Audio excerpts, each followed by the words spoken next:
Hello everyone, আমি রোমা। আজকের এই ভিডিওতে আমি আপনাদের দেখাবো মেকআপ করার পর আপনারা ফেস কিভাবে ক্লিন করবেন। মেকআপ করার পর ফেস ক্লিন করা খুবই ইম্পর্টেন্ট, নাহলে আমাদের স্কিনের ক্ষতি হয় এবং আমরা সবাই আমাদের স্কিনের খুবই কেয়ার করি, কেননা আমরা চাই না আমাদের স্কিন খারাপ হয়ে যাক। তো চলুন ভিডিওটি শুরু করা যাক। তো আপনারা মেকআপ করার পর ফেস ক্লিন দুটো উপায়ে করতে পারেন। একটা হচ্ছে মেকআপ রিমুভার দিয়ে, আর অপরটি হচ্ছে এই যে এরকম ওয়াইপস দিয়ে। তো আমি আজকে এরকম একটি সেটাফিলের স্কিন ক্লিনজার দিয়ে মেকআপ রিমুভ করে দেখাবো। এই যে এটার সাহায্যে আপনার মেকআপ রিমুভ করা খুবই সোজা হয় এবং আপনার স্কিনও খুব ভালো থাকে। তো প্রথমেই এটাকে আমি এরকম একটি কটনের মধ্যে নিয়ে নেব।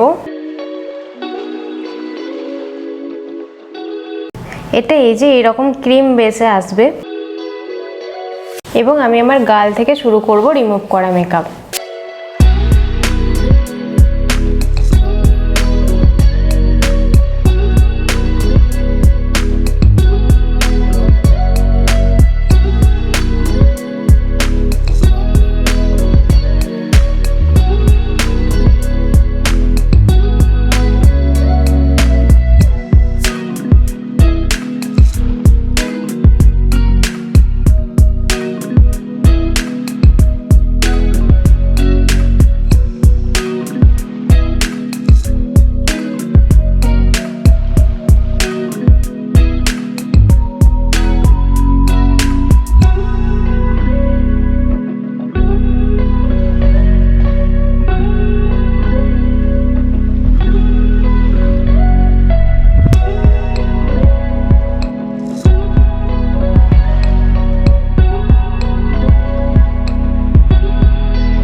তো আমি আমার মেকআপ পুরোপুরিভাবে রিমুভ করে ফেলেছি, তবে এখানেই শেষ নয়, এরপরেও আপনার মুখে কিছু কিছু মেকআপ থেকেই যায়, তার জন্য আপনাকে ফেস ওয়াশ করতেই হয়।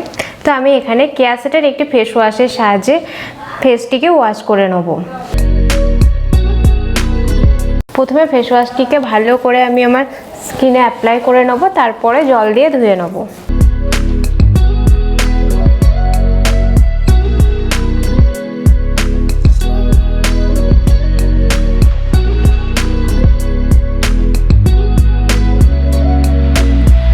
আমি আমার ফেস ওয়াশ করে নিয়েছি, এরপর আমি অ্যাপ্লাই করব টোনার। ফেস ওয়াশ করার পর টোনার অ্যাপ্লাই করা খুবই ইম্পর্টেন্ট, কেননা যখন আমরা ফেস ওয়াশ করি তখন আমাদের পিএইচ ব্যালেন্স কিছুটা কম হয়ে যায়। তখন আমাদের পিএইচ ব্যালেন্স ঠিক করার জন্য টোনার অ্যাপ্লাই করতেই হয়। তো এখানে আমি ব্লামের একটি টোনার ইউজ করব। আমি এটি আলাদা একটি বোতলে ভরে রেখে দিয়েছি। তো এটা আমি ডাইরেক্ট আমার মুখে স্প্রে করব।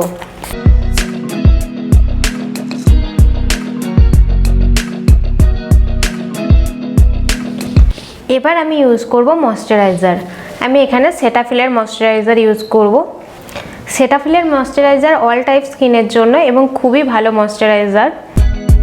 এবার আমি ভালো করে ময়েশ্চারাইজার অ্যাপ্লাই করে নেব।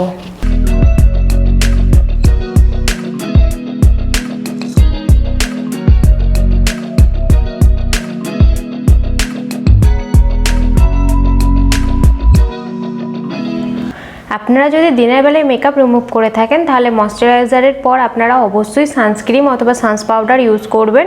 আমি যেহেতু এখন রাত্রিবেলা মেকআপ রিমুভ করছি, তাই আমি এখন আর কোনো সানস্ক্রিন অথবা সানস পাউডার ইউজ করব না। তবে দিনের বেলায় মেকআপ রিমুভ করলে ময়েশ্চারাইজারের পর সানস্ক্রিন অ্যাপ্লাই করতেই হবে।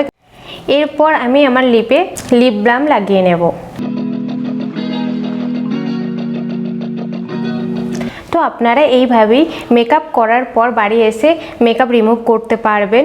আর এইভাবে মেকআপ রিমুভ করলে আপনাদের স্কিনে আর মেকআপের কোনো প্রোডাক্ট লেগে থাকবে না এবং আপনাদের স্কিনও খুব ভালো থাকবে। তো বন্ধুরা, ভিডিওটি যদি আপনাদের ভালো লেগে থাকে অথবা ইউজফুল লেগে থাকে তাহলে প্লিজ আমার চ্যানেলটিকে সাবস্ক্রাইব করে দেবেন এবং পাশে থাকা বেল আইকনটিকে প্রেস করতে ভুলবেন না। দেখা হবে নেক্সট ভিডিওতে এরকমই মেকআপ রিলেটেড ভিডিও নিয়ে। আজকের জন্য বাই বাই।